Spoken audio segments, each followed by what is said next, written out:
Hi everybody. Today we're going to talk about scaling your push-ups.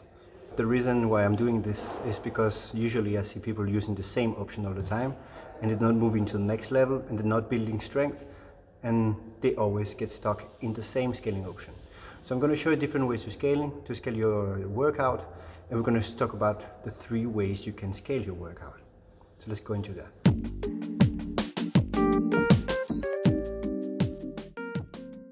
The first thing you can scale in the workout is the load, which means how difficult, how intense the exercise is gonna feel.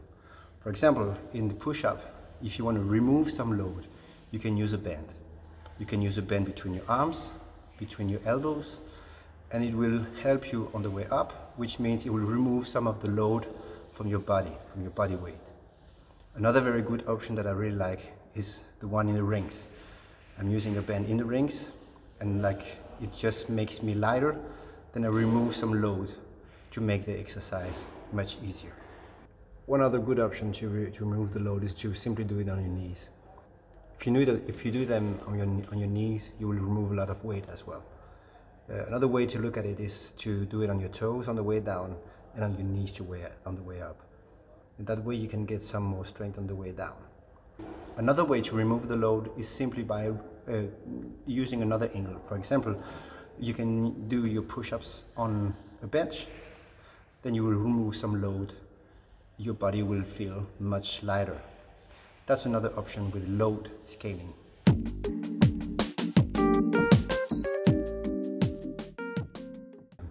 The second way you can scale is by removing some distance, like shortening the distance. In the push-ups, you can remove some distance by adding 2 ab mats right under your chest, which will decrease the distance between you and the ground, which will make the exercise easier. And the good thing about the 2 ab mats, if it's too easy, you can remove 1 ab mat. You will still be doing some scaling because you will still decrease the distance, but it will be a little bit harder because you will have to go lower.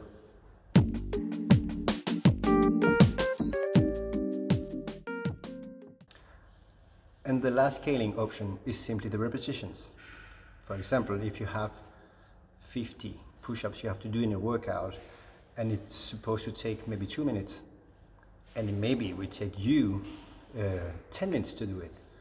But maybe one scaling option can be reducing the numbers. Instead of doing 50 push-ups, you can do maybe 15 or maybe 20 push-ups, and you will still get something out of it, and you will still get something out of the workout. So that's the 3 different ways you can scale your push-ups.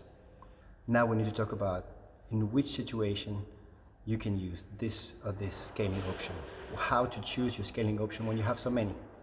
And that's what we're going to look at.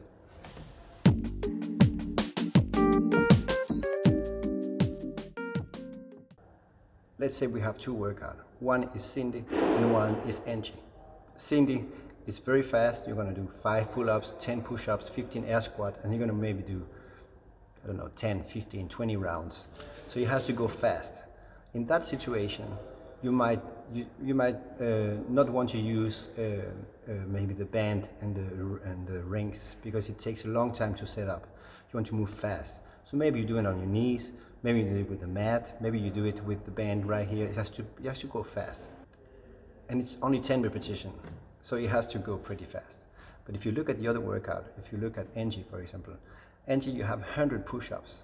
100 push-ups takes a long time. And 100 push-ups, you have time just to maybe set yourself up with rings and with the band around the rings and do proper push-ups all the way, and maybe you can do only 50 or 80. But what I mean by that is you have the time and place to maybe use a setup which requires more preparation. So that's one as an example.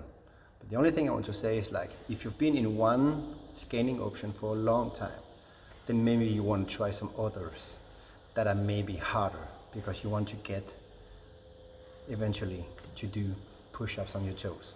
So I hope this video made sense, and I hope you enjoyed it. And if you have any questions, please write a message and I will be glad to answer. See you guys.